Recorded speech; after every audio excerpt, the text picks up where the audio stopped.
Principais notícias do momento. Notícia número 1. A aposta arriscada de Erdogan com Putin no acordo de grãos do qual você precisa saber. O presidente Recep Tayyip Erdogan da Turquia está prestes a visitar a Rússia em breve para discutir a retomada de um acordo de grãos entre os dois países. Este acordo tem o potencial de servir como base para negociações de paz mais amplas envolvendo a Ucrânia. O encontro entre Erdogan e o presidente russo Vladimir Putin deve ocorrer na cidade balneária do Mar Negro, Sochi, e terá como foco mitigar uma iminente crise alimentar. Erdogan tem aproveitado seus relacionamentos positivos tanto com Moscou quanto com Kiev para reunir as duas partes para negociações formais de paz. A Turquia, como membro da OTAN, desempenhou um papel crucial na negociação do único acordo significativo assinado pela Rússia e Ucrânia desde a invasão desta última em fevereiro de 2022. Este acordo facilitou o transporte de grãos de 3 portos ucranianos pelo Mar Negro, contribuindo para estabilizar os preços globais dos alimentos e aliviar a fome em várias regiões. No entanto, a Rússia se retirou recentemente do acordo apoiado pela ONU, alegando não conformidade com as disposições destinadas a facilitar suas próprias exportações agrícolas e comércio de fertilizantes. Em resposta, a Rússia lançou ataques repetidos à infraestrutura portuária ucraniana e emitiu avisos de que qualquer navio no Mar Negro pode ser considerado alvo militar. Apesar desses desafios, o presidente Erdogan permanece determinado. Ele enviou o ministro das Relações Exteriores da Turquia, Hakan Fidan, a Kiev para persuadir a Ucrânia a participar das negociações. Durante a visita, Fidan aconselhou a Ucrânia a não buscar uma rota alternativa de embarque de grãos que supostamente conta com o apoio de Washington e da União Europeia. Em vez disso, ele enfatizou os riscos associados à divergência do acordo original. Fidan também tem programada uma visita a Moscou em um futuro próximo para continuar as discussões sobre esse assunto. Atualmente, a Ucrânia depende fortemente de rotas terrestres e de um porto fluvial de capacidade limitada para suas exportações de grãos. No entanto, recentemente, enviou 2 navios por uma nova rota do porto de Odessa, ao longo da costa dos membros da OTAN Romênia e Bulgária, para chegar a Istambul. Autoridades turcas argumentam que essa rota representa perigos significativos. Além disso, a Rússia advertiu que poderia considerar qualquer navio no Mar Negro como alvo militar, como evidenciado pelos disparos e breves abordagens a um navio de propriedade turca que entrou na área no início deste mês. Em conclusão, a próxima reunião entre o presidente Erdogan e o presidente Putin tem grande importância não apenas para a retomada do acordo de grãos, mas também para negociações de paz mais amplas envolvendo a Ucrânia. O acordo de grãos em si desempenhou um papel fundamental na estabilização dos preços globais de alimentos e no alívio da fome em várias regiões. É crucial para a Rússia e a Ucrânia encontrarem um terreno comum e retomarem sua cooperação para resolver o conflito em curso.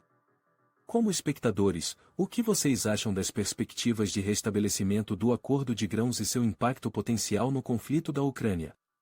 Por favor, compartilhem suas opiniões nos comentários abaixo. Notícia número 2. Polônia e países bálticos ameaçam Belarus com fechamento de fronteiras. Polônia, Lituânia, Letônia e Estônia emitiram um forte aviso a Belarus, afirmando que fecharão todas as passagens de fronteira caso haja mais migração ilegal em massa ou incidentes envolvendo o grupo Wagner apoiado pela Rússia em suas fronteiras. Essa resposta coletiva é resultado da contínua crise de migração ilegal provocada pelo regime bielorrusso, supostamente apoiado pela Rússia. Essas nações descreveram as ações tanto da Rússia quanto de Belarus como ataques híbridos ou com o objetivo de desestabilizar a região e a União Europeia. A declaração conjunta da Polônia, Lituânia, Letônia e Estônia reflete sua determinação em enfrentar a crise de migração ilegal em suas fronteiras, bem como suas preocupações sobre as ameaças potenciais representadas pelo grupo Wagner. Ao prometerem fechar as passagens de fronteira, esses países estão tentando pressionar Belarus a tomar medidas imediatas para resolver a situação. Tal medida não apenas interromperia a migração ilegal, mas também poderia isolar Belarus e a Rússia. A ameaça de fechamento de fronteiras serve como um forte dissuasor e uma mensagem clara a Belarus de que a situação não pode continuar sem consequências. A perspectiva de fronteiras fechadas certamente teria implicações econômicas para o movimento de mercadorias na região, afetando potencialmente Rússia e China, que dependem dessas rotas. Além disso, ameaças anteriores da Polônia de fechar o trânsito ferroviário com Belarus levaram a uma diminuição no fluxo de migrantes por aquela fronteira. A pressão da China, um importante player no tráfego de trânsito entre a China e a Europa, pode ter influenciado a decisão do presidente bielorrusso Alexander Lukashenko de recuar em relação à passagem de migrantes pela fronteira com a Polônia. O impacto econômico na própria Polônia seria limitado, afetando principalmente a indústria logística, uma vez que o comércio direto com Belarus diminuiu significativamente devido às sanções. No entanto, as repercussões do fechamento de fronteiras poderiam ter implicações mais amplas, como redução do tráfego da China ao longo da Rota do Cinturão e Rota, afetando tanto a Polônia quanto a região em geral. O que você pensa sobre a resposta conjunta da Polônia, Lituânia, Letônia e Estônia? Você acredita que ameaçar o fechamento de fronteiras é uma estratégia eficaz para lidar com a crise de migração ilegal e com as ameaças potenciais representadas pelo Grupo Wagner? Por favor, compartilhe suas opiniões nos comentários abaixo. Notícia número 3. Plano secreto dos Estados Unidos para contrabalançar o poder militar da China com os sistemas autônomos. Os Estados Unidos estão intensificando os esforços para contrapor o crescente poder militar da China, adotando sistemas autônomos e tecnologia militar avançada. A secretária adjunta de Defesa, Kathleen Hicks, abordou a necessidade de inovação e adaptação diante de uma competição estratégica com a China, destacando as diferenças entre o rival atual e os adversários enfrentados durante a Guerra Fria. Essa mudança de foco reflete a urgência em modernizar e desenvolver capacidades para desafiar a vantagem numérica da China em termos de pessoal e armamentos, moldando o caráter futuro da guerra. A China construiu diligentemente e propositadamente uma força militar moderna nas últimas 2 décadas, contrapondo as vantagens operacionais tradicionalmente desfrutadas pelos Estados Unidos. A força de Pequim reside em sua superioridade numérica, caracterizada por uma frota substancial, abundância de mísseis e um grande contingente humano. Em resposta, os Estados Unidos buscam nivelar o campo de jogo aproveitando o potencial dos sistemas autônomos.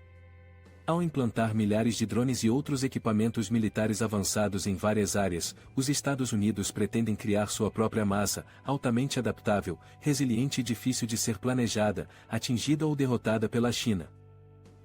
A implantação de sistemas autônomos oferece várias vantagens para os Estados Unidos. Em primeiro lugar, oferece eficiência de custos em comparação com abordagens tradicionais baseadas em pessoal. Em segundo lugar, reduz o risco de baixas humanas no campo de batalha, enfatizando a importância de proteger vidas americanas ao mesmo tempo em que se alcançam objetivos militares. Ao investir em tecnologias inovadoras, os Estados Unidos esperam criar um efeito dissuasor, obrigando a liderança chinesa a reavaliar os riscos associados a ações agressivas. Ao considerar a China como um desafio de ritmo e um competidor estratégico relevante até pelo menos 2049, os Estados Unidos reconhecem o crescente poder econômico, diplomático, militar e tecnológico da China. O Pentágono e a Casa Branca têm enfatizado a ambição da China de remodelar a ordem internacional, particularmente na região do Indo-Pacífico. A assertividade da China no Mar do Sul da China e sua aspiração de reunificar Taiwan com o continente, até mesmo por meio de força se necessário, tem gerado preocupações em Washington. Para contrapor esses desafios à estabilidade regional, os Estados Unidos reconhecem a necessidade de fortalecer suas capacidades de dissuasão contra a China. Qual é a sua opinião sobre a estratégia dos Estados Unidos de contrabalançar a expansão militar da China com sistemas autônomos? Você acredita que investir em tecnologia avançada irá efetivamente compensar a vantagem numérica da China? Por favor, compartilhe suas opiniões e insights nos comentários abaixo.